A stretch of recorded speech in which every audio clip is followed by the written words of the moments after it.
In the 19th century, everybody opened and there was international trade and capital flows of ideas and technology, and the world got better and better.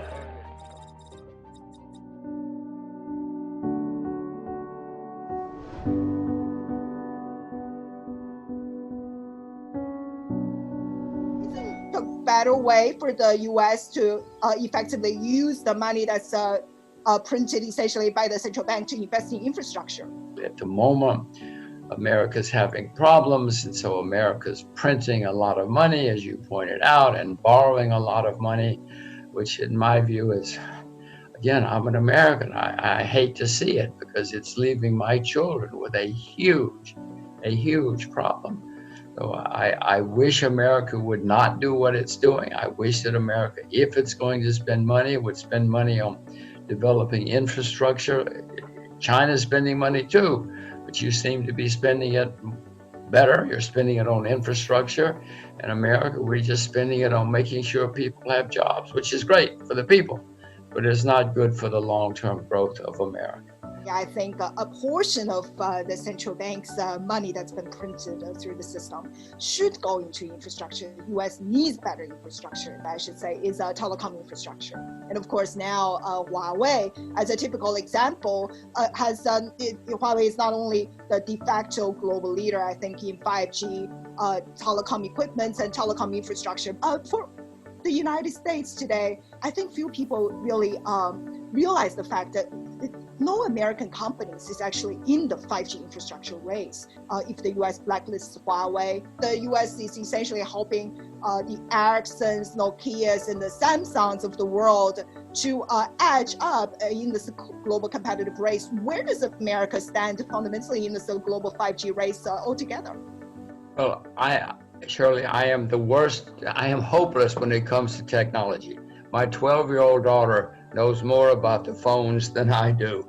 And so she teaches me how all this works. But from what I read of people I know who are knowledgeable about technology, America's behind.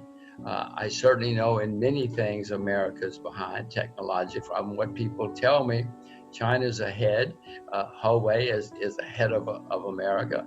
And instead of competing in the economic field, America is using politicians. I mean, the same with TikTok. I mean, who cares about TikTok?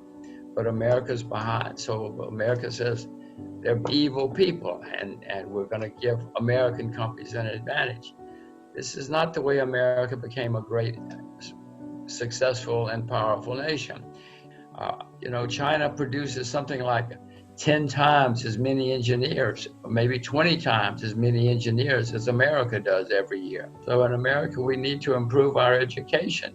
We need to improve a lot of things so that we can compete on a level playing field. If every country is trying its best to be competitive, especially in cutting-edge global technologies, isn't that a sort of a good news? That's a sense of optimism for the world, isn't it? Well, as far as I've read a lot of history, and I know that competition is great. The reason that America grew was because they had to compete with the English, and they had to do it better and cheaper. And we did. We did it better and cheaper, and the English made lots of mistakes. I know what China's doing is very good. I hope that China doesn't close off. If China closes off, it's not going to be good for China. It's not going to be good for the world. Jack Ma. Look at Huawei. 20 years ago, Jack Ma went into his apartment and started doing the thing with a computer. Nobody knew what he was talking about. He had to compete. He did. You know the rest of the story. Look at Huawei. Same thing. These guys had to compete. They did, and it was good for China. They built gigantic success stories. Now America's got some great success stories too. But that's competition that made people great, not closing off. Closing off has never led to much progress. I told a bar here, who basically said now the U.S. needs to adopt a whole of government approach to compete with China. Now the U.S. is saying, well, we need to get closer to China's way, and we need to use a whole of government approach, essentially, to have this state-led economic development. And so for the 21st century, is that where we are going? Essentially, it's going to be heavy government intervention and heavy state-led investment for the 21st century.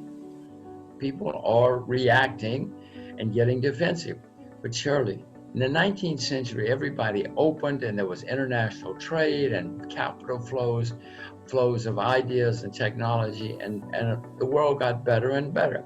Then in the 20th century, after the First World War, everybody closed off, and you know the rest of the story. We had depression, we had war, we had disaster. In 1945, we said, we're never going to do that again, and everybody started opening up. And Deng Xiaoping, I mentioned him before, said, let's open up, let's try something new. Deng Xiaoping said, you open the window, you're going to get some flies, but you're also going to get fresh air and sunshine, and everybody will be better off. And that's what happened. But now you see that people are saying those other people are evil. And we don't want to compete. We want to have it our way. Whether your way or our way or their way is best, doesn't matter. Let everybody do it their own way and take ideas from each other, take advancements from each other, and we all get better and better. That's the way it should be. History shows it over and over again, that we will all be better off. I mean, the railroad came along and everybody adapted and adjusted and competed. And the railroad changed the world. That's the way technology and economics and society is supposed to work. So I would hope that everyone, the British, to use them again, would say, hey, let's jump on this bandwagon and do it too. Let's go to China and see what they're doing, or let's let the Chinese come here. America would, and we would all work together.